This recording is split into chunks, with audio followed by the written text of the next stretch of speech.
Olá, colegas advogados. Hoje estamos aqui para o primeiro podcast desse time aqui. E nós aqui hoje vamos falar de vários temas, vamos bater um papo aqui. Hoje nós tivemos a grata satisfação de estar aqui no Djalma Rezende Advogados. Agradecer ao doutor Djalma, a doutora Priscila, por nos receber aqui em sua casa, viu?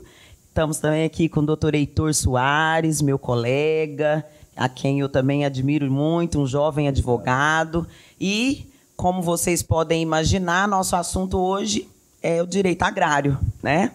Eu quero agradecer a todos que estão aí nos assistindo e eu espero que nós tenhamos aqui uma boa rodada de conversas.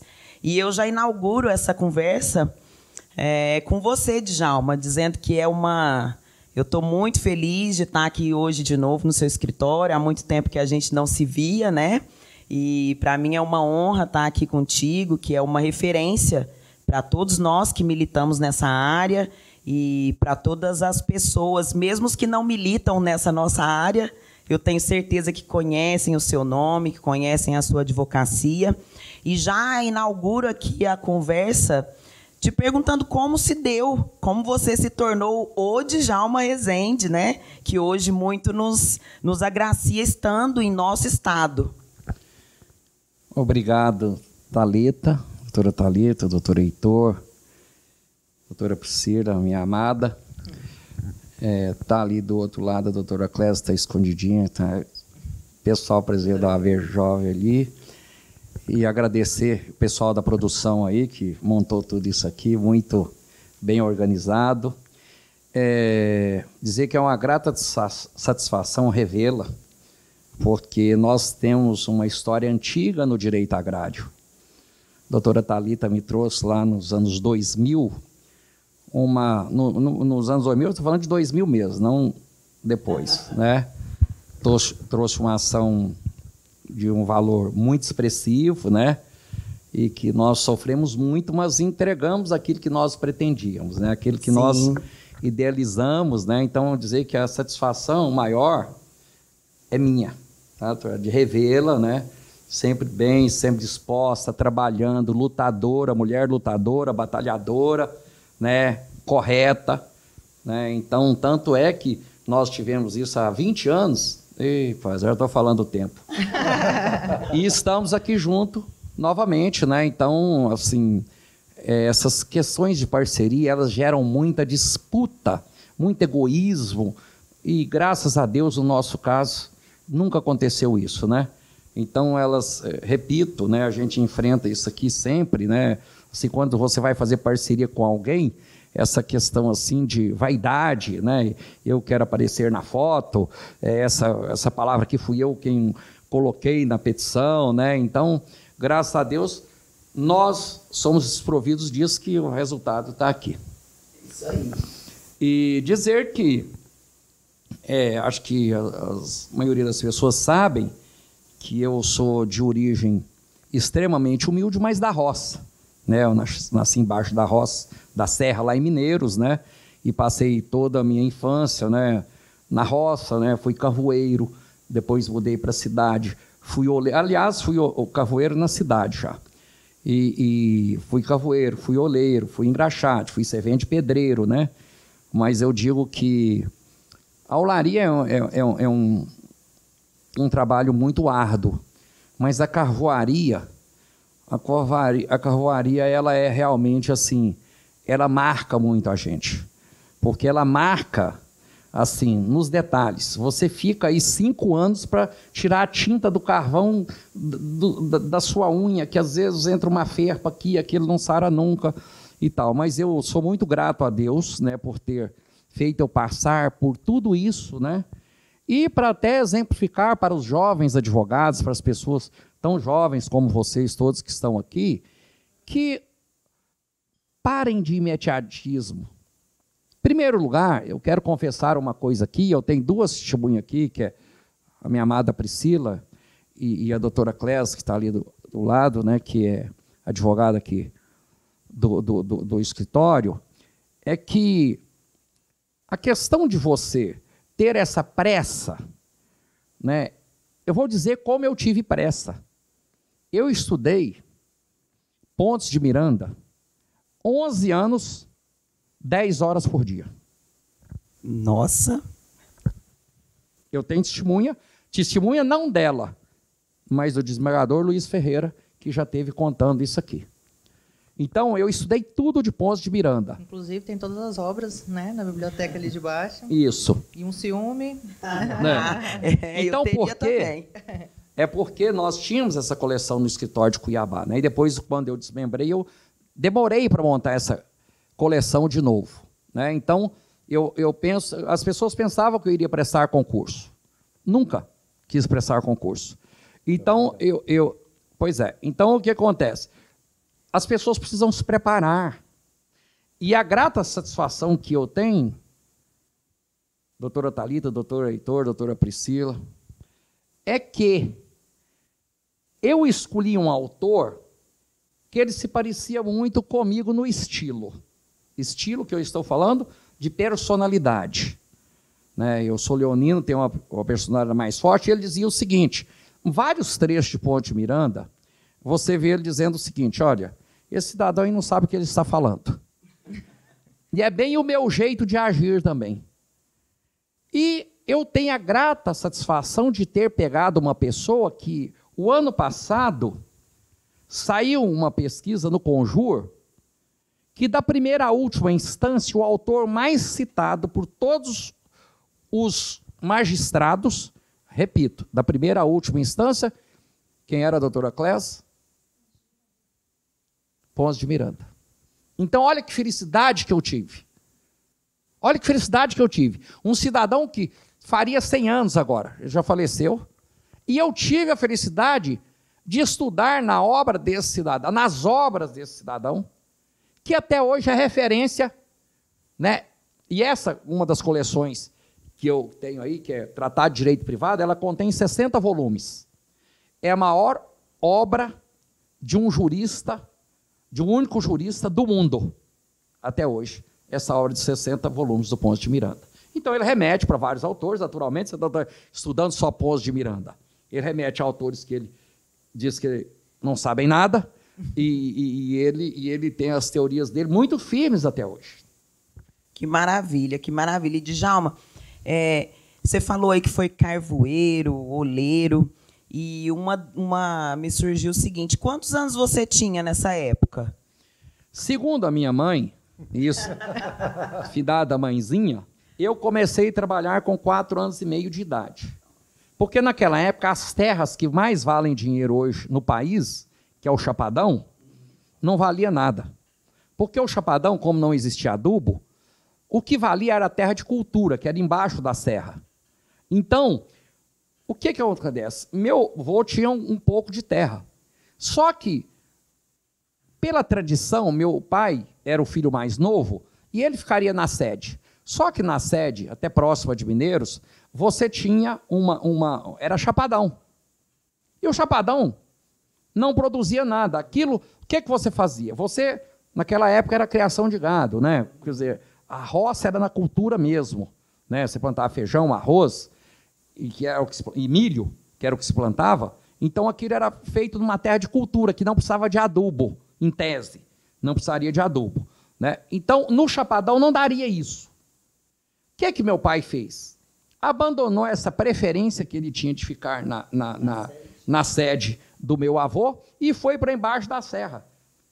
Uma furna lá, um negócio mais esquisito do mundo, porque nem carro, depois de muito tempo, jipe, traçado, nunca desceu lá na porta de casa. Então, o que acontece? Em razão dessa ligação com a terra, né, essa coisa assim, porque eu achei muito importante, até depois vou evoluir e vou contar um caso com a Voaria, de um cliente meu lá de Buritis, Minas Gerais, que ele, quando eu falei para ele que era carvoeiro, e eu fui muito zeloso, graças a Deus, eu fui alfabetizado e catequizado pela minha mãe. Tem uma grande diferença. Eu fui as duas coisas ao mesmo tempo. E na roça, né? Na roça, sob a luz de lamparina, né, que a gente ficava até preto aqui, assim, o nariz de tanto querosene, que era de querosene, né? Então, assim, a vantagem da minha mãe foi que ela nos catequizou também, né? E eu vou evoluir um pouco, numa causa, isso deve ter uns 15 anos, eu fui conhecer uma fazenda lá em Buritis, e era embaixo da serra, porque lá chama vão, né? Eles chamam de vão lá embaixo, que a terra vale menos. Você tem que subir a serra, e porque a altitude para plantio de grãos ela é muito importante, né? Então, eu estava andando com ele na fazenda, e aí vi enxada, enxadão, machado, foice. Isso era um sábado. Vi tudo solto assim, perto dos fornos. Aí eu falei, peraí. Parou a caminhonete, eu estava com uma outra pessoa, e aí eu falei para ele, olha, espera um pouquinho. Aí vi que saí procurando um forno que tivesse sem carvão, né?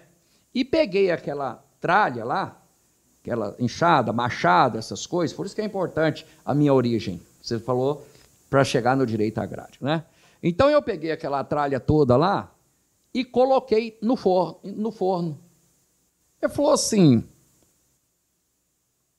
o senhor tem muita intimidade com isso. Eu tenho muita intimidade. Eu falei, não, eu já fui carvoeiro. Contei para ele. Só que, e aqui eu vou omitir o nome dele, só que eu nunca deixei. O povo ficava gritando comigo quando o pau de arara passava para pegar a gente, para ir embora para a cidade. Isso geralmente era à noite, às vezes, que o caminhão quebrava, essa coisa toda, antes de chegar no nosso ponto. E aí eu falei, olha, eu nunca deixei, porque não é só o cabo da enxada, da foice, do machado que se deteriora aqui à noite, em várias noites, e no final de semana especialmente. O pessoal não teve nem cuidado, que nós estamos um sábado, eu trabalhava no sábado, coisa que não existia na minha época, tinha que trabalhar sábado. Então, eu peguei aquela tralha e falei assim, e não é só o material da madeira, que os cabos são feitos de madeira, né? Mas é o corte da ferramenta. Ele fica sem corte, porque vem o sereno, ele cria ali uma ferrugem no corte. Então aí ele falou assim, o senhor está contratado. Quando ele viu, assim, Você se tornou o advogado dele pela sua experiência de carvoeiro. Certamente ele estava, né, com outras coisas, que ele já sabia, ele me contratou através de outra pessoa, né? Mas ali ele viu. Aí ele falou o seguinte, ele falou, o senhor já foi carvoeiro? Eu falei assim, não, mas eu sei construir o forno também. Aí quando eu expliquei para ele que você coloca o pêndulo e tal, aquela coisa toda, aí ele ficou encantado, realmente. É, isso aí. E olha que a cada história dessa, eu fico pensando no seguinte, é uma história de vida e a gente aqui fica passando um filme na minha cabeça, sabe? E eu que hoje tenho 21 anos, né, de advocacia, na sua época você enfrentou outros desafios, eu enfrentei outros desafios. Todos. E imagino que os desafios da Priscila, quais são os desafios que você às vezes, eles são diferentes, você concorda comigo? E outra, nós somos mulheres, né, Priscila? Eu ainda falava, agora essa semana, lá no Congresso da Advocacia Jovem, né? A Crícia me convidou para dizer os desafios da mulher na nossa carreira, né? E a gente até conversava sobre isso, né, Priscila? É verdade.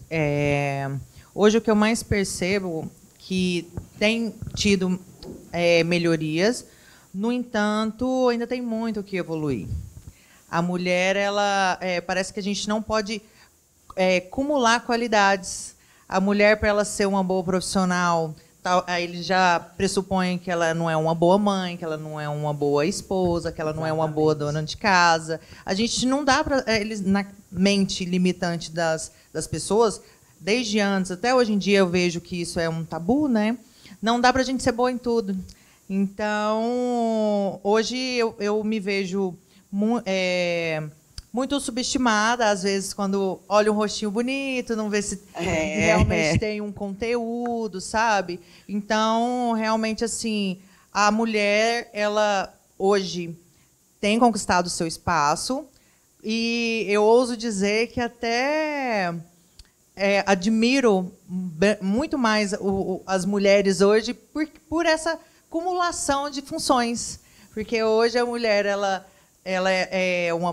tem uma casa para cuidar, ela tem filhos, ela tem um marido, ela tem um social. E vendo mulheres de grande destaque, igual o Djalma rasgou elogios para você, eu assino embaixo pelo pouco que eu te conheço. Obrigada. Eu vejo a sua garra e você tem um filho também, você tem uma casa.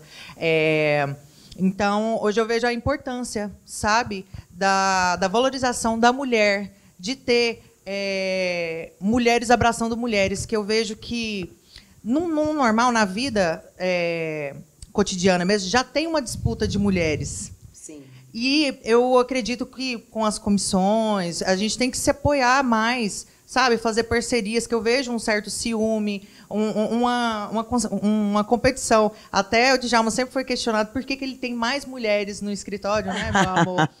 Porque... e ele... Pode repassar para você, Claro. pra você... Não, pode ser, amada. Não, pode falar, meu amor. Gente, dá licença aqui, porque esse café aqui é bom demais. Esse café, gente, é muito bom. Cappuccino, então, nem se fala. O cappuccino é perfeito. Mas por que você contrata mais mulheres, amor? É porque eu acho que a mulher ela tem menos inveja.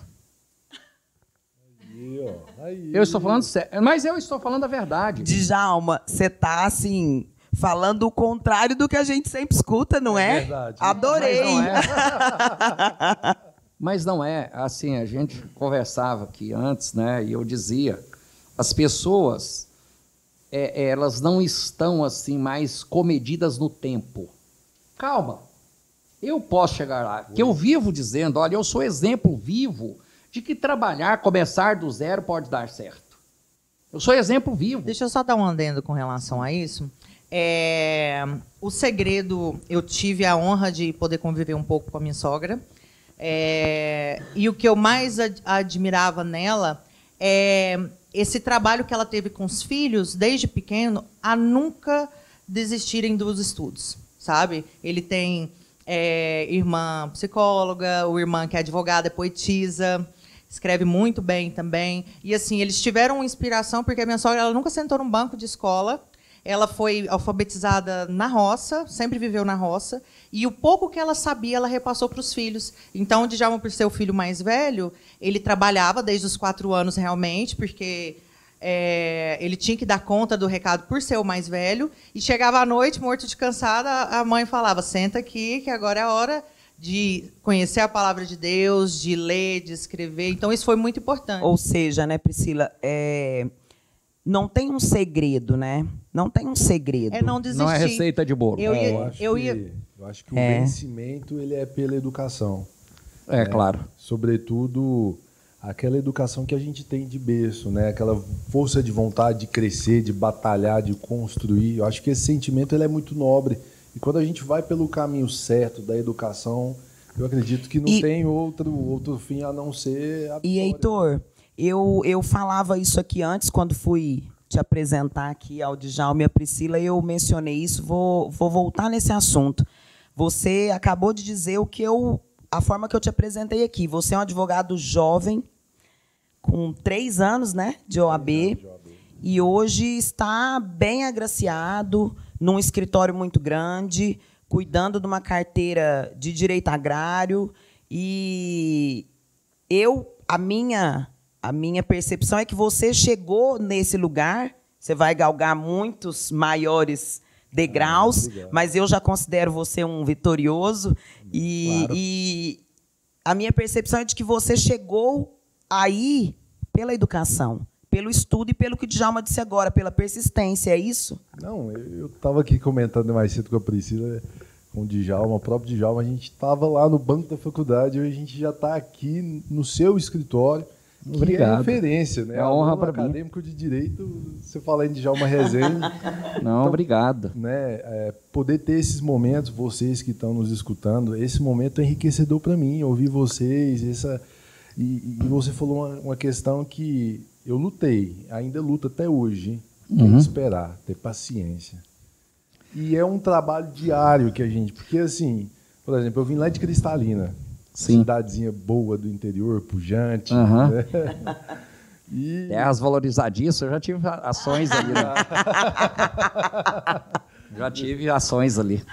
não, terra boa. E aí, quando a gente vem do interior, a gente traz um sonho com a gente, né? E a gente às vezes quer para ontem. E quando a gente tem muita pressa, acaba que a gente atropela, não é, Djalma? Pois é, e você vê de Cristalina, eu tive clientes de Orlândia, que eram proprietários de fazenda ali. Lá em Cristalina.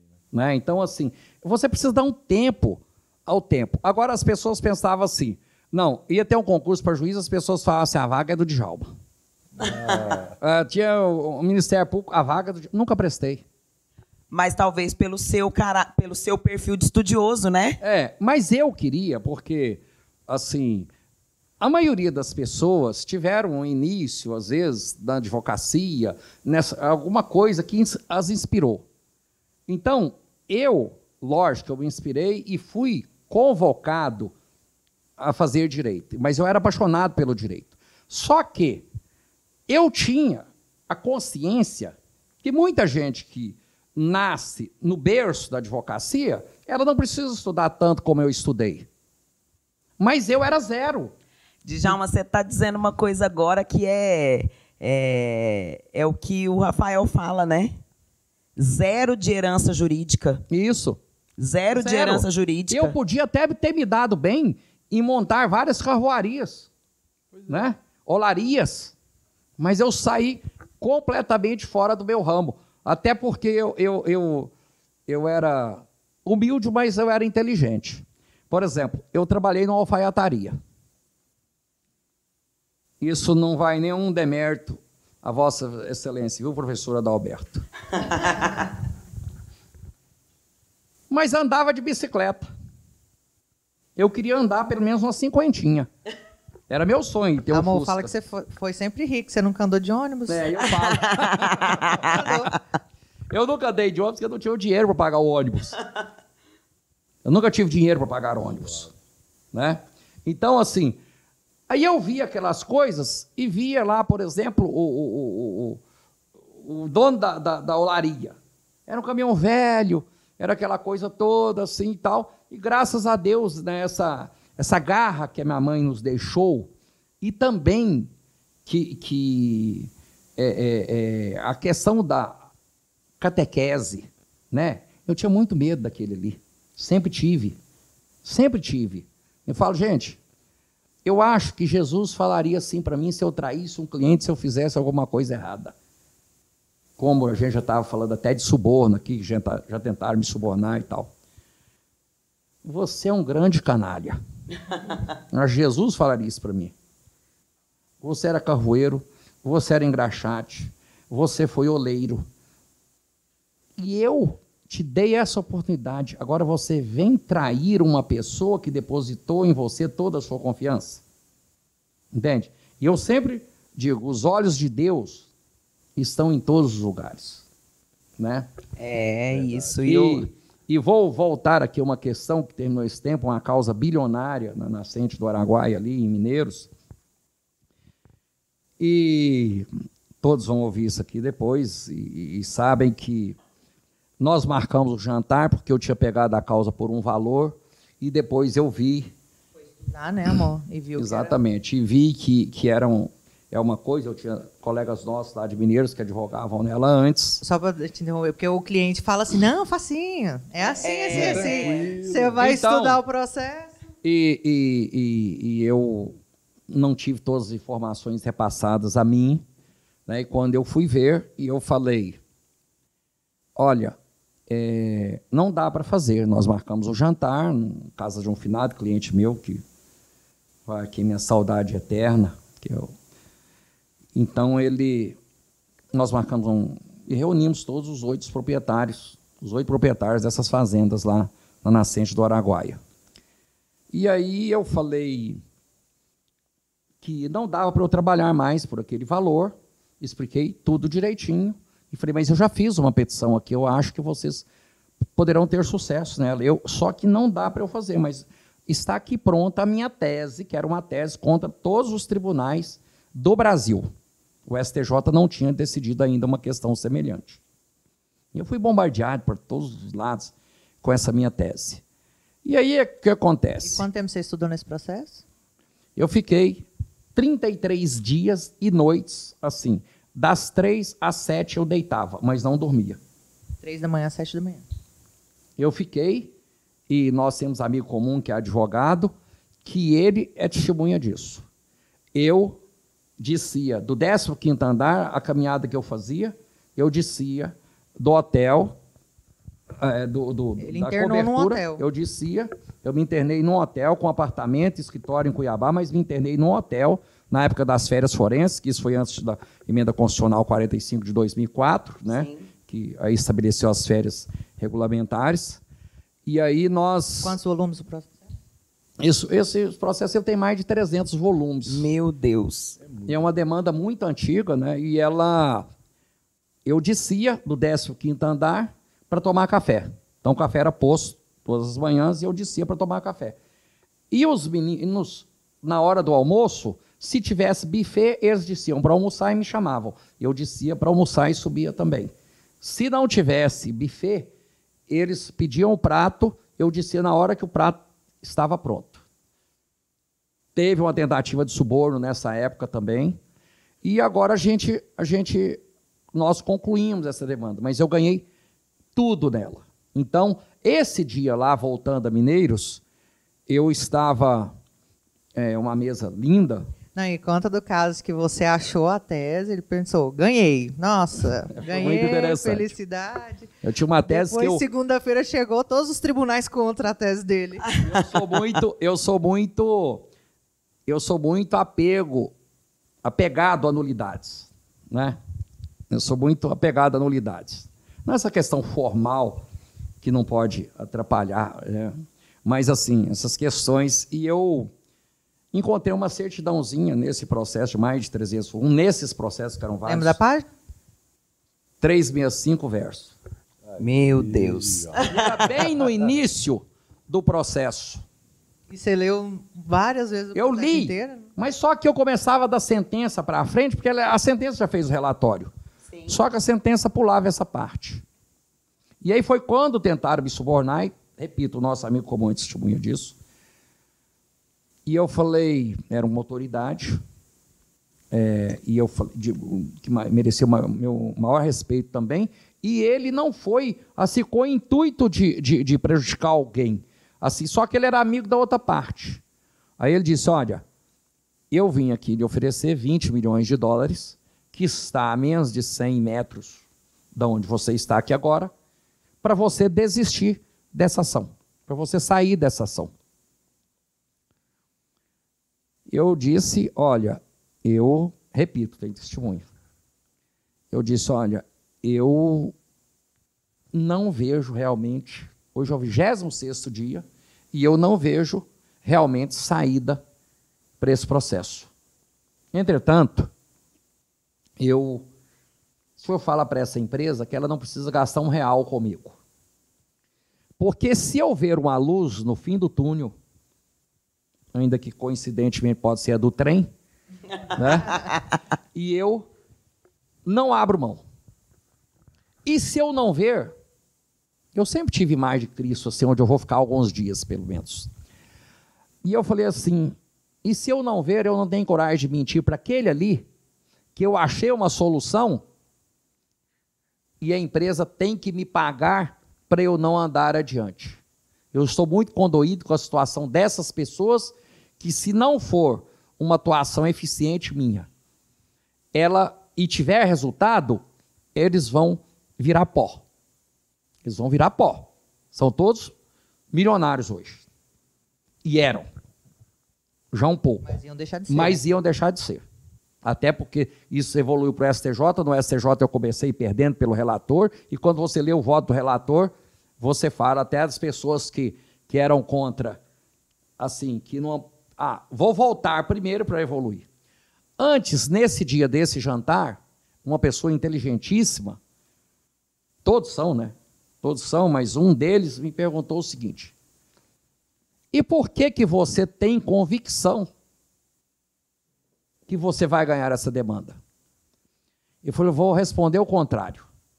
por que vocês têm convicção que eu não vou ganhar?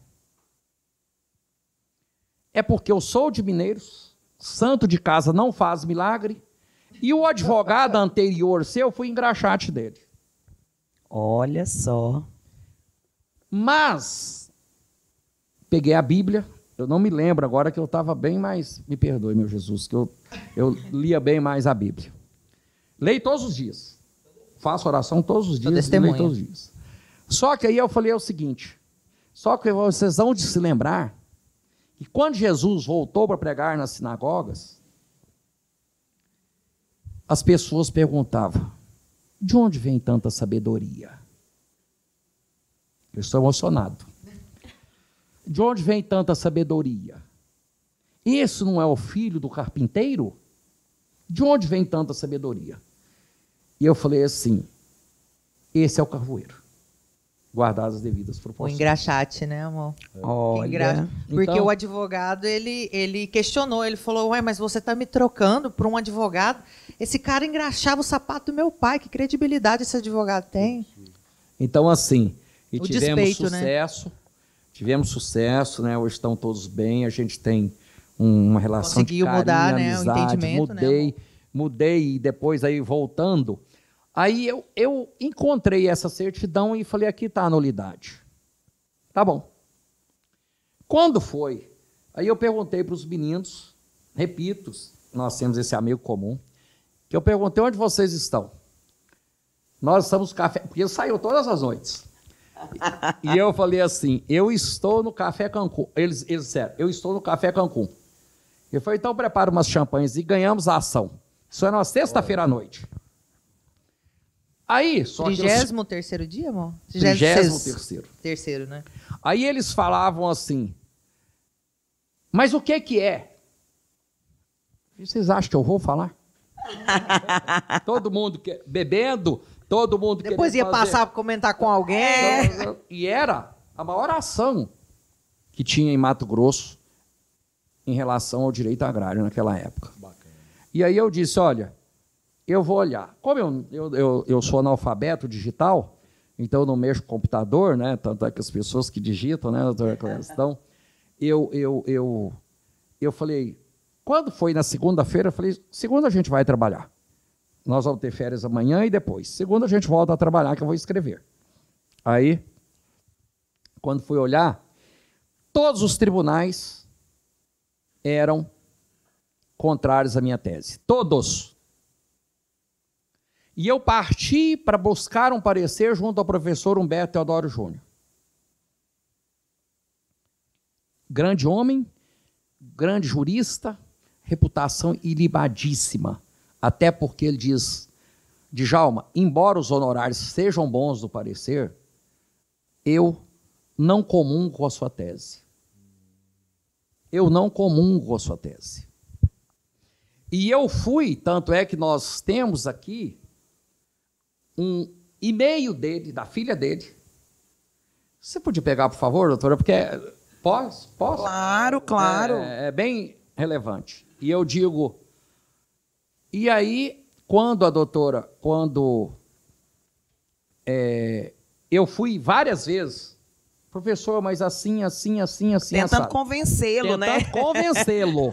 Tentando convencê-lo a me dar o parecer, porque eu sabia que o parecer dele seria muito relevante. Até que um dia eu achei também em Carvalho Santos, uma coleção que eu tenho aqui de 49 volumes. Grande Carvalho Santos. Grande Carvalho Santos. Eu encontrei, para vocês verem, que é igual demarcava a fazenda naquela época. Corrente. Na árvore tal, você vira à direita, como se aquela árvore nunca fosse queimar, né? Você vira à direita e tal, a barra do córrego e tal, né? A referência que o Carvalho Santos fazia para sustentar a minha tese, ele dizia o seguinte, aspas, literalmente, penso igual ao juiz Jair Lins de Campinas. A referência ao juiz era essa. Penso igual ao Jair Lins de Campinas. Cumprido o mandado de emissão de posse, encerrou-se a ação possessória. Porque a tese lá, eu alegava essa tese de que não poderia, obrigado, Amanda, que não poderia revigorar o mandado de reintegração de posse, e Sim. todos os tribunais eram contrários à minha tese. E aí, com esse profundo, hoje às vezes você tem que pegar até o dia que foi publicado o acórdão, essa coisa toda, a referência que ele fez foi dizendo isso. Penso como o juiz Jair Lins de Campinas. Não, a referência que ele tinha do juiz de Campinas, e nem falou que era Campinas, São Paulo. Nem falou que era Campinas, São Paulo. Com essa frase, o professor Humberto Teodoro Júnior me deu um parecer brilhante como ele é. Brilhante como ele é. E aí, tive a honra de receber esse e-mail. Leia, por favor, amada. Esse é da Adriana, filha dele. É muito importante. Pode dizer, doutora. Caro doutor Djalma, fico feliz por constatar que Licença, isso é de 2008, não é isso? Quarta-feira, 9 de julho de 2008, 8h44 da manhã. Caro doutor Djalma, fico feliz por constatar que a tese que abraçamos saiu vitoriosa, num terreno tão árido e inexplorado, permeado de interesses políticos. Espero que tenhamos contribuído de forma efetiva para a sua vitória profissional Negrito e pessoal. A Negrito e... Sua vitória profissional e pessoal. E sublinhado sua vitória, isso. Porque fui carvoeiro em Mineiros, né? Boas teses não ganham litígios, sem um advogado competente, combatente e diligente. Receba os meus cumprimentos do professor Humberto e de nossa equipe, que não se esquece da gentileza de suas visitas na ocasião da contratação do parecer. Visitas. Parabéns. De tanto que ele perturbou, né? E é porque eu levava Copenhague para o pessoal, e eu me lembro que teve um dia das mães, e eu comprei uma rosa daquelas de Copenhague. Não é uma rosa, um buquê. Para cada uma das mães. E entreguei para eles. Aí, quando eu levei a obra que eu tenho aqui, do Carvalho Santos, levei para o professor Humberto Teodoro Júnior. E ele, pelo menos, atendia numa mesa assim, mais alta, redondinha, pequena. E aí, ele pegou o livro, colocou no colo e escreveu a minha tese. A doutora Adriana, disse... Filha dele.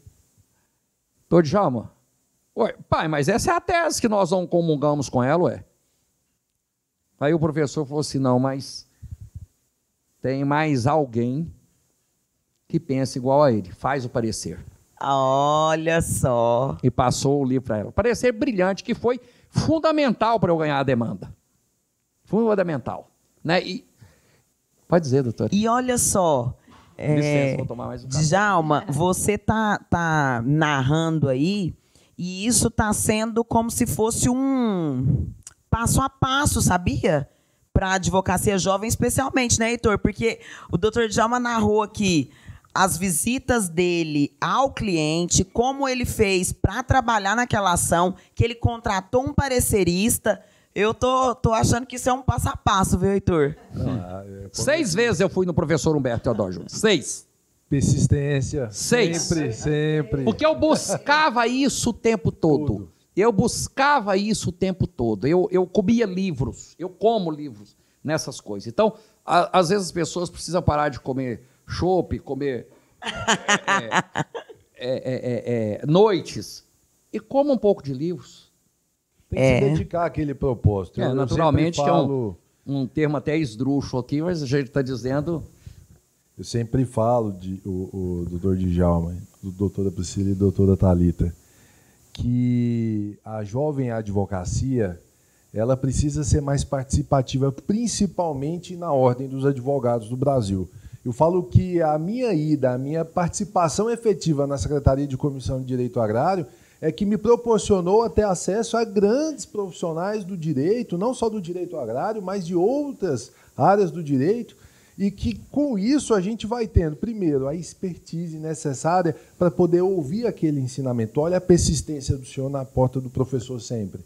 Então eu acredito que aquele que se demonstra, que coloque ali a sua força de vontade, ele é persistente. Eu me lembro que quando eu tive que ir para Cristalina, eu formei em agosto de 2018, lá na PUC, e eu trabalhava na Assembleia Legislativa e eu já não estava mais querendo ser servidor público. Eu falei, eu formei, eu peguei meu AB, eu vou advogar. Só que naquele momento era tão difícil aqui em Goiânia para poder pagar aluguel e tudo. Eu falei, eu vou voltar para Cristalina, vou para a casa da minha mãe e vou continuar frequentando a Comissão de Direito Agrário, porque eu me identifiquei. Logo na minha primeira reunião, a gente foi para Cristalina fazer um evento lá, um atendimento, na verdade, aos assentamentos que foram inundados, não teve seus direitos atendidos. Mas eu sempre fui e sempre persistente nessa comissão. Eu lembro que eu saía, não tinha ônibus direto mais, eu ia para Brasília, de Brasília eu vinha para Goiânia, mas sempre persistindo nesse propósito. Então, para quem está nos escutando, né, Priscila? Com certeza. Essa força de vontade, batalhar, buscar, ler, eu acho que a leitura ela é importante. Não é, Djalma? Licença. Se não tiver preparo, você não tem como discutir o seu direito, a sua opinião com esses mestres. É a tese, né? Você não tem. E eu tenho orgulho de dizer que ele mudou a tese dele na 50ª edição do comentário ao Código Civil dele, ele citou. Porque, mesmo. coincidentemente, eu tenho a obra ali, coincidentemente, um juiz federal lá em Mato Grosso, acatando a tese dele em relação a perito, deu uma decisão contrária a mim. E, coincidentemente, nós estávamos tratando dessa questão que eu queria que ele desse o parecer. E aí ele chamou a Vitória, a outra filha dele, e disse, olha, estava próximo de julgar. Eu falei, ó, contei o caso para ele. Falei, professor, eu sou contrário à sua tese, mas não tinha nenhum outro autor que sustentava a minha tese. Aí eu falei, olha, professor, eu gostaria de falar isso aqui para o senhor, isso vai ser julgado tal dia. Aí ele chamou a Vitória e disse, olha, a doutora Vitória, disse, olha, suspenda lá na forense a edição desse volume. Vamos aguardar esse julgamento. Aí eu tenho a grata satisfação de que, quando você vai ler agora, não sei nem que edição está, parece... Já era na 50ª que foi mudado. Aí ele editou o livro lá e colocou o agravo de instrumento que eu ganhei no TRF1, sustentando a minha tese contra a questão que estava na obra dele. Que maravilha. Então, assim, se você não estiver preparado também, só insistência não basta. Então você tem que se preparar. Você tem que estudar. Debate, porque você tem que estudar a sua porque tese. até tem um desembargador aposentado que ele diz o seguinte, que encontrei com ele esses dias, ele diz o seguinte, Djalma, às vezes passa alguém lá e fala assim, eu vou tomar uma opinião lá com o doutor Djalma sobre isso. Ele falou, não. Você quer ir lá, é para ele te dar um parecer verbal que não vai te custar nada sobre isso. Exatamente. É aquela famosa olhadinha, né? Dá uma olhadinha no meu processo aí. O que você acha? O que você acha? Então, assim, eu fico muito envaidecido até de estar contando essas histórias aqui, mas que elas sirvam de incentivo para que vocês, jovens advogados, inclusive você, doutora Cléas, toda hora eu esqueço o nome dela. Crícia. É que é diferente. E aí, e que vocês tomem isso como por base, como exemplo, que a pessoa, aqui que fui carvoeiro, que fui oleiro, que não tinha nada a ver com o direito, pode, com paciência e estudo, muito estudo, porque sem ele não vai a lugar nenhum. Eu acho que o seu segredo mesmo, desculpe te interromper, é que nunca deixou de estudar. Então, trabalhava em serviço braçal, mas chegava a hora da aula, estava lá para estudar. E eu tive a grata surpresa de acompanhar os boletins que a minha sogra guardava dele, bem velho, comido de traças e tudo, e assim, ter a comprovação de que ele sempre foi um gênio, sabe? Ele sempre foi dedicado, obrigado. Ele sempre se esforçou, porque ele foi para a cidade, ele tinha 12 anos, não é, amor? E entrou numa escola de freiras e era bolsista e era motivo de chacota, porque veio da roça. E aí eu vou te falar, as notas do boletim, 9, 10, 9, 10. Chegava no comportamento, 5, 4. Ah, eu acho que é porque ele quase não conversa. Mas não é. Era a briga de não aceitar ser motivo de chacota. Chamava de jeca tatu. Eles me chamavam de jeca e eu dava um murro na cara. Porque eu era forte, porque trabalhava na roça, carregando volume de saco de arroz, de feijão, né, nas costas, jogando aqui, botando nas costas, jogando carro de boi, né? Essas coisas todas assim. Então, e não tinha essas escolas de preparação de academia, de boxe, dessas coisas. Então, eu era mais forte, eu arrumava na cara do sujeito. É isso. Então, E para você ver... e aí o comportamento ia lá embaixo. A nota de comportamento ia lá embaixo. E, inclusive, o primeiro, segundo... Eu tive também muita felicidade no nosso segundo ano de relacionamento. A gente fez...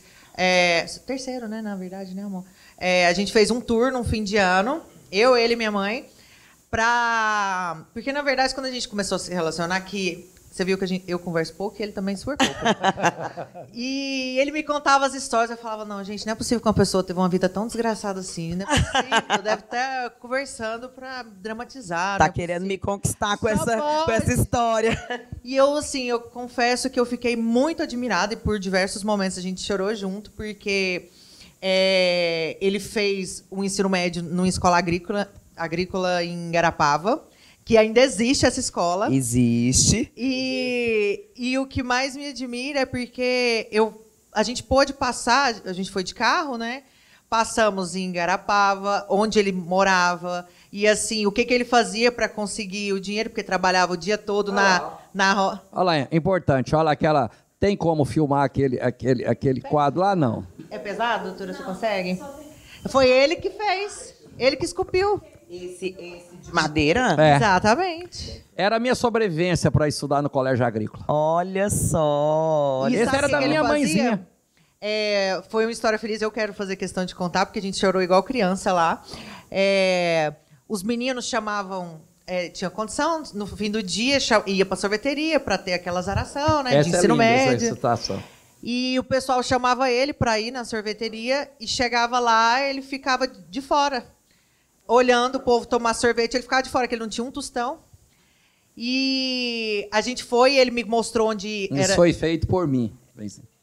Isso foi bacana, que bonito. Hein? Isso foi feito E por esse mim. não foi o mais bonito, né, amor? Não. Conta a história Esse aí. aqui foi dado para minha mãezinha, que ela Tem a faleceu, homenagem né? atrás. Ela faleceu e aí as minhas irmãs transferiram isso para mim. Muito. Tem a declaração. Obrigado, doutora. E aí ele contando a história, Obrigado, né, doutora. do quanto ele passou, que ele ia para os bailes, eles pagavam para ele ir para o baile, para ele ficar vigiando as carteiras dos homens para eles dançarem com as meninas. E ele ia para vigiar essas carteiras. Então ele ficava feliz só de estar ali, mas na verdade era sempre com um segundo interesse ali, né? E a gente passou lá, só para concluir.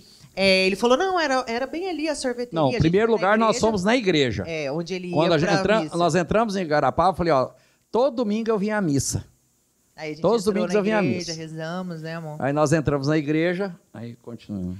E aí ele falou, nossa, tinha uma sorveteria ali, passei vontade, mas nunca tomei sorvete lá. Saí de Garapava para ir estudar em Uberlândia e mesmo assim não tive a oportunidade de tomar um sorvete. Aí eu falei, não, vamos até lá, parece que eu estou vendo um comércio. E chegamos lá, a sorveteria ainda existe, a gente sentou. Naquele dia choramos, tinha 50 anos. Tomamos o sorvete e perguntamos, né? Uma sorveteria de 50 anos.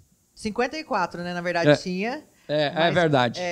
Mas de 54 anos, é da mesma família, foi passando de pai para filho. E sabe, Djalma, Aí tomei meu sorvete.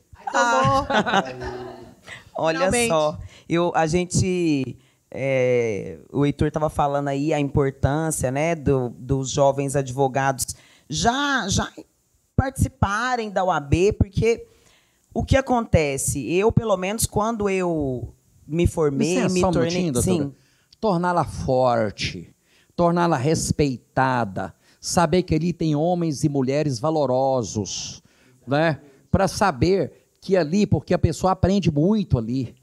Né? Igual o doutor Heitor disse. Né? E porque a OAB tem esse papel que talvez o senhor não teve e eu não tive. Porque esse papel de pegar ali o jovem advogado e dizer para ele, olha, eu estou aqui, eu vou te proteger de uma certa forma. Tem esse caminho, tem curso, aqui. Tem uma sala para estrutura, você olha, quer fazer uma reunião? Porque, né? Porque é muito diferente, por exemplo, quem vem de uma história de vida como a sua, eu tenho absoluta certeza de que quando você pegou sua carteira de advogado, você sabia comprar, sabia vender, sabe? E hoje, o que a gente vê é que talvez a pessoa se torne advogado mas ainda mora com os pais, não foram sequer, não passaram nenhum aperto na vida, não sabem... Mas a facilidade gerou essa preguiça, digamos assim. Eu não tive a oportunidade de contar a minha história, mas assim... A Priscila também tem uma história linda aí, eu também fiz bolsista. Faculdade por bolsa. Eu terminei meu 3º ano com 16 anos de idade. Não tinha experiência com nada. Meu pai assim estava passando por um momento muito difícil. Ele tinha um mercadinho, por pouca instrução, que meu pai só tem até a 4ª série. Ele, ao invés de ter entrado, declarado falência, ele quis pagar todo mundo. Então, ele vendeu casa, vendeu carro, vendeu tudo. E a gente foi morar numa casinha de 3 cômodos. Eu estava já no meu 3º ano. Eu estudava num colégio particular do meu setor, mas era bolsista lá também. Foi isso que me oportunizou de ter a bolsa, né, na faculdade.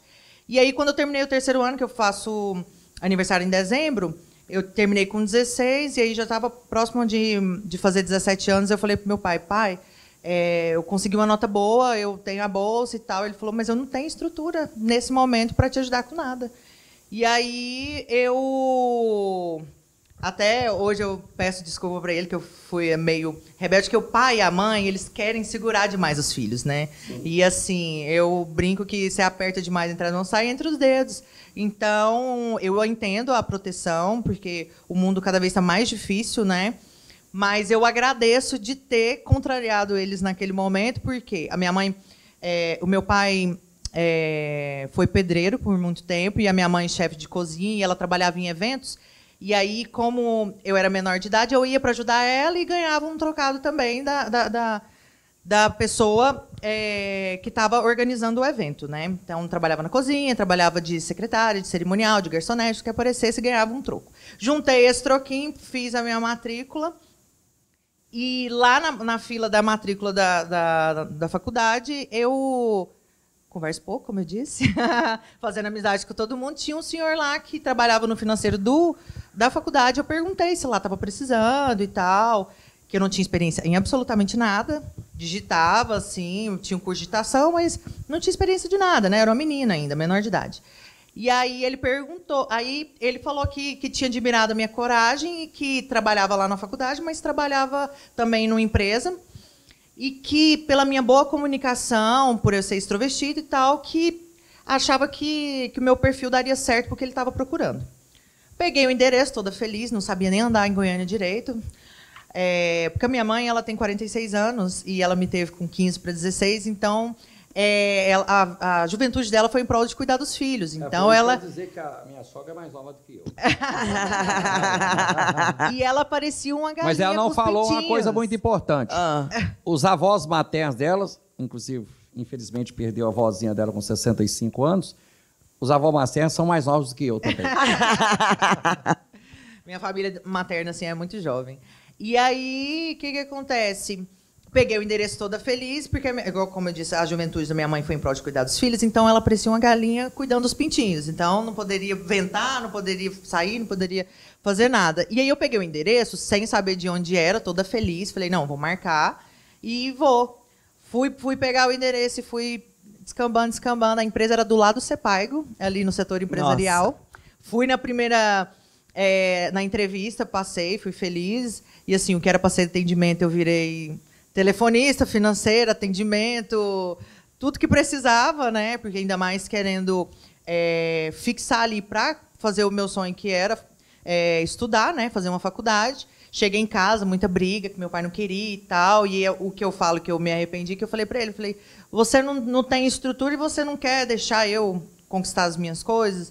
E hoje eu vejo que de um adolescente meio rebelde, querendo dar conta de tudo e ser dona do meu nariz, na verdade, ele estava querendo era me proteger, né? Mas, resumindo, eu pegava 9 ônibus por dia. 3 ônibus para ir para o serviço, chegava lá junto com o pessoal, os semiabertos, estava esperando, porque você companhias boas ela tinha. Você vai, e como era do lado, você paga, aí o ônibus vai, dá a volta e volta para o terminal, né? Aí o pessoal do semiaberto estava lá sempre, na hora que eu descia, que eu entrava às 7h30, saía às 5h30, pegava mais 3 ônibus para ir para a faculdade, saía 10 horas e pegava mais 3 ônibus para ir para casa. E assim foi 2 anos até eu entrar no 4º período, que aí você começa a pegar processo civil, você tem uma bagagem para você poder ter um estágio remunerado, porque eu queria muito aprender, mas estágio não remunerado não daria para eu me sustentar, né? E foi assim nesses 2 anos, e hoje eu vejo muita gente assim, eu tive que trancar, que eu não encontro nada na minha área, porque eu tive que parar porque ele não encontra nada. Eu fazia essa rotina no meio de semana, no final de semana minha mãe tinha evento, eu trabalhava de garçonete. Eu não sei que pique eu tinha. Hoje a desculpa tá muito fácil, né? Hoje tá muito assim. Hoje todo mundo quer mastigado, sabe? Então, assim. O maior país, licença, Mara. Claro. Eu li essa reportagem ontem. O país que tem mais desempregados no mundo entre 18 e 24 anos, que é a turma do nem trabalha e nem estuda, é o Brasil. É verdade. Eu li essa matéria ontem. Que é tudo mastigado. Eu fiquei 2 anos assim. Até não conhecia esse termo. Nem estuda, nem estuda, nem trabalha. E é isso, é o que eu acabei de dizer agora. Aí como tem muita facilidade, eu não estudo, eu não trabalho. E aí eu preciso de alguém. É assistencialista. A avó trata. Essa questão assistencialista está demais, porque alguém tem que fazer alguma coisa. E aí, aí quando você solta... Alguém tem que fazer. Quando você solta essa pessoa que veio desse perfil, você solta ela no mercado de trabalho com uma carteira da OAB, ela fica perdida, Djalma. Demais. Ela fica perdida. E aí é a importância da OAB. A importância da OAB em estar presente e em estar ali para essa pessoa vir se somar e vir pedir ajuda. E aí ali ela se capacitar, ali ela ter até o que a Priscila fala muito para mim, a gente fazer esse contato, né, Priscila? Porque de repente eu não acho ali o que eu quero, mas se eu conhecer, eu conheço a Priscila. Peraí, a Priscila pode me ajudar nisso. Eu vou aproveitar o seu gancho, o gancho de vocês, para dizer que é por isso que eu apoio o Lara. É porque ele é um gestor, embora seja um garoto com 40 anos, para quem tem 68, é menino. Então, mas já está há 10 anos aí nessa labuta, conselheiro, né, diretor, é um gestor. E transformou a ESA, né, amor? Pois é, e eu acho que ele é o perfil, embora eu tenha todo respeito e admiração pelos outros candidatos, mas eu acho que o momento que nós vivemos e que a OAB precisa ter um direcionamento exatamente carreando para ela esses jovens advogados que precisam evoluir, né? Você que é presidente, doutora, da comissão. Então, eu acho que essa questão aí, o Rafael Lara é o perfil que mais se enquadra para presidir a ordem hoje. É aquela pessoa, não é um Djalma que tem 68 anos, não são outros advogados que são mais velhos também. Nós servimos de norte. Mas para um outro patamar. No início lá, essa gestão da OAB jovem e de outros setores da advocacia, que ele é tão jovem, está acostumado e passou por isso, eu acho que ele tem padrinho também, é o perfil que nós precisamos para governar, entre aspas, a ordem, para presidir a ordem, é o Rafael Lara. É porque é um menino jovem, simpático, estudioso, trabalhador e gestor. Está acostumado com a gestão. Isso é muito relevante. É importantíssimo, exatamente do que a gente estava dizendo, né? Ter essa experiência. Não podemos ter alguém que... E essa fase, né, Djalma, desse pós-pandemia nosso, que a gente está, sim, a gente passa por uma crise financeira, uma crise até emocional, né? Nós precisamos de alguém que tenha experiência, que tenha essa experiência com a gestão. A gente não pode correr um risco agora. Eu sempre falo, viu, Thalita, que geralmente costumam rotular os gestores de ordem, né? Mas eu falo, espaço tem. Para quem quer trabalhar, estudar e crescer, espaço tem na ordem. E realmente, de fato, tem. Eu sou prova viva disso, eu sempre tive espaço dentro da ordem. E é porque a ordem vem formulada justamente com essa roupagem inovadora, inteligente, e tem que fazer gestão. E que o Lúcio Flávio fez, né? Ele construiu, assim, a gestão do Lúcio Flávio é admirável, né? E eu estava do outro lado, eu estou falando assim porque, embora eu tenha respeito pelas outras pessoas que estão disputando e passou a eleição, somos todos advogados, né, doutora? Gente que já vem de outras disputas aí. Conhece? Então, A gente sabe que somos todos advogados, mas o que nós queremos agora é um gestor que está acostumado com essa fase da advocacia. Quanto que é a porcentagem de advogados com menos de 5 anos de OAB? Nós somos... Aqui em Goiás? Nós somos 40 e quantos, Crícia? Com menos de 5. Se a gente elevar para 10, até 5. Aí. Pois é. Até 10 nós somos. Então é o a momento. metade. Eu estou dizendo que ele participou dessa atual gestão que está gerindo Que precisa de estrutura. esse pessoal. Não, e a ESA mesmo, Djalma, o Lara, Curso. ele trouxe uma outra roupagem para a ESA. Eu sou coordenador de ESA em Cristalina e eu nunca vi uma entidade tão focada no aprimoramento e o crescimento profissional do advogado. Exatamente. Com cursos, com palestras. Acessíveis, cursos acessíveis. Porque antigamente era um curso, uma vez na vida, outra na morte, caros. Por Quem isso que eu acabou estou de dizendo, formar não ele tem está condição. acostumado a gerir a ordem nesse momento. Pegar na mão Nesse do momento. jovem. Não é pegar, por isso que eu digo, não vai nenhuma crítica aqui aos outros candidatos nesse tipo, que são todos pessoas idôneas, trabalhadoras, merecem todos o meu respeito, mas para gerir a ordem agora é uma pessoa jovem com esse perfil de gestor, né, que ele tem, que está acostumado a gerir a ordem, não aquela ordem que dirigida há muito tempo. Hoje a situação mudou completamente. Então, é por isso que eu apoio o Rafael Lara. Muito bom, eu fico muito feliz. Eu acho que a gente já estourou o tempo, mas eu ficaria aqui horas e horas. Mas nós ficaríamos. Eu estou muito feliz de estar aqui. Eu aprendi mais um pouco contigo hoje, meu amigo, porque é sempre um aprendizado estar aqui com você, compartilhar histórias, ouvir os seus casos de sucesso. E hoje você me emocionou, viu, aqui, porque cada vez que eu venho aqui é mais uma história nova, sabe, Priscila? Você também, eu gosto muito do Djalma e óbvio que ele não teria ao lado dele uma mulher qualquer, mas eu vou te contar uma coisa, Djalma, dessa vez você acertou em cheio, viu? Eu sou de sorte. Porque a Priscila, logo no primeiro dia que eu a conheci, meu santo e o dela já fizeram uma amizade ali. Que beleza. E, assim, a gente se comunica super bem, né? E eu tô muito feliz, o Heitor Gente já do bem, gente do bem se gente do reconhece. bem.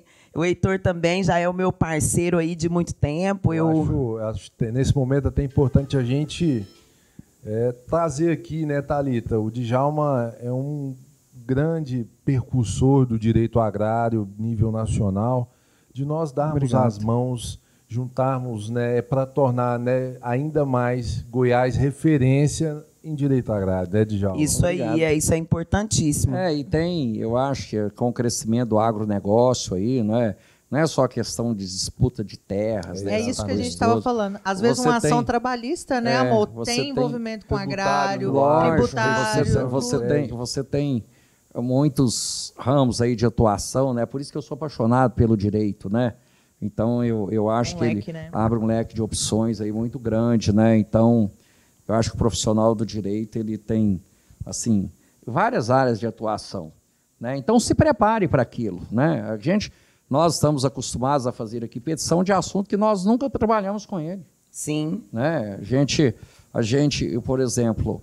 É mergulhar, né? Porque ele está com a ação de direito do consumidor, ele comprou todas as obras possíveis, ele passa dia e noite lendo, ele mergulha eu de mando fato. para os meninos, 3, 4 horas da manhã, matérias, print de coisa que eu estou lendo. Eu entro lá no Jus Brasil e vejo uma reportagem, uma jurisprudência, envio. Olha, Luiz Paulo, olha quem acessa o Jus Brasil, viu, Luiz Paulo? Anota aí. Eu mostro aqui, ó, de ontem. Seu passe subiu, Luiz Paulo. Eu mostro de ontem, por exemplo, e mostro o horário que eu mandei. Mas é muito bom, gente, muito assim, bom. Acreditar na advocacia. Agora, se não estudar, Se não estudar, muda de profissão. Muda de profissão. Você sabe, Thalita, que isso me orgulha demais.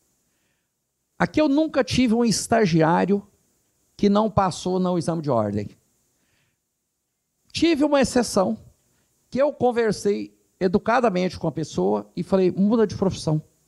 Mas foi a única pessoa que não passou no exame de ordem. Olha, que já passaram muitas pessoas por aqui, né? E ninguém ficou sem passar no exame de ordem, até hoje. Então, assim, graças a Deus, isso aqui é um laboratório. E ele é um ótimo advogado e um ótimo professor. Não, só E eu acho que é por isso que às vezes a gente se identifica tanto com o Lúcio Flávio, que ele se deu muito bem também nessas duas gestões, por ele ter o dom da oratória, ele ser uma pessoa didática. Sim. Sabe? Que você consegue conversar com um advogado já de longa carreira, com um jovem advogado, ele entende ali. E o Dr. Rafael Lara, ele entende por quê. Um advogado que começou do zero, começou dando tiro para tudo quanto é lado no início da advocacia e começou a pegar amor e acreditar, é porque eu acho que a frase final ficaria: acredite na advocacia. É possível. É possível. É essa a frase, hein? É essa a frase de hoje. Acredite na advocacia. Mas é isso aí, pessoal. Eu quero agradecer vocês mais uma vez, viu? E eu vou protestar por mais podcasts com vocês, Parte tá bom? 2. Muito obrigada, viu, Djalma? Vou deixar vocês se despedirem aí também do pessoal. Sou eu quem agradeço a sua presença, né? Que já temos essa longa caminhada aí de parceria, inclusive. Agradecer você, doutor Heitor, jovem advogado. E eu sempre falo para os meninos aqui, para todos, que eu não quero velho aqui. Eu não quero. Eu não gosto de velho. E falo para eles, o dia que eu estiver, porque eu estou dizendo de velho que não muda a cabeça. Não, eu penso assim, às vezes eu estou com uma ideia digitando, elas digitando, e eu ditando, eu aceito. Ó, o que eu quero dizer é isso, você está entendendo assim? Doutor, eu acho que ficaria melhor assim. Eu aceito ou não? Então, assim, é uma troca. Então, o velho que eu estou dizendo são aqueles velhos que pensam que sabem tudo.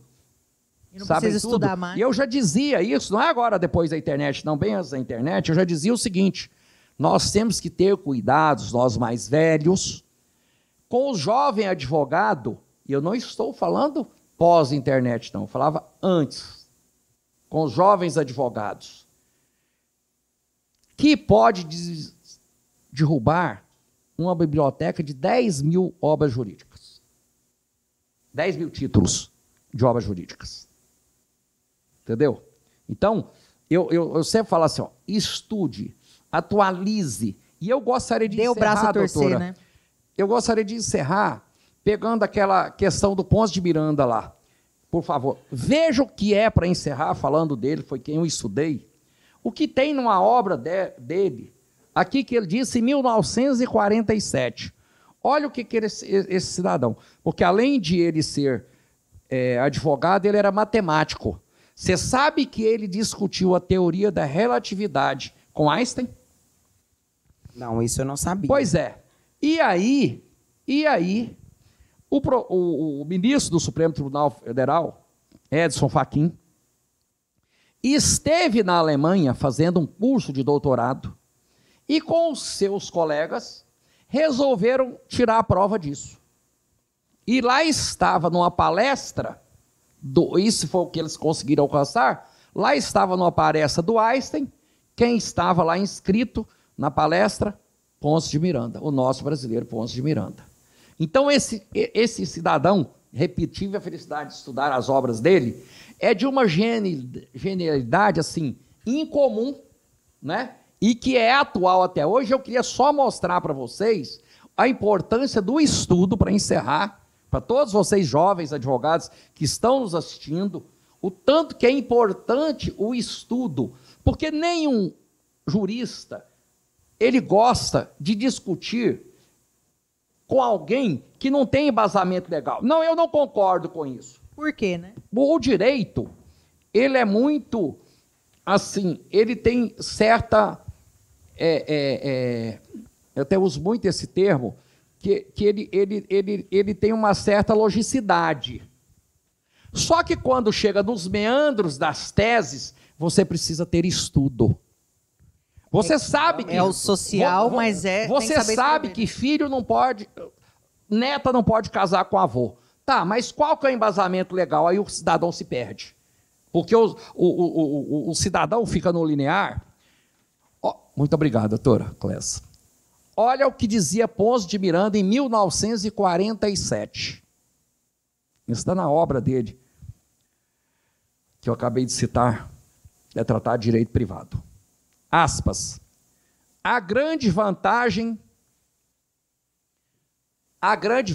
em se estudar, tratar e expor o direito, aprofundando-se-lhe os princípios. Primeiro, porque é assim que tem progredido a ciência. E só assim se pode ficar em dia com ela. Segundo, evita que se tenham problemas jurídicos como assuntos sobre os quais, sem preparação, todo mundo possa discorrer. O que a experiência tem mostrado é que o povo de cada país desaprova qualquer exposição. Vou repetir. O que a experiência tem mostrado é que o povo de cada país desaprova qualquer exposição ou discussão jurídica de que não lhe seja dado ver elemento para a sua convicção. E o povo contém juristas, gente que lê ciência. Em 1947. 1947. Ele está falando de hoje, né? E vai continuar falando. E vai continuar falando. Esse cidadão teria completado 100 anos há 2 anos atrás. Entendeu?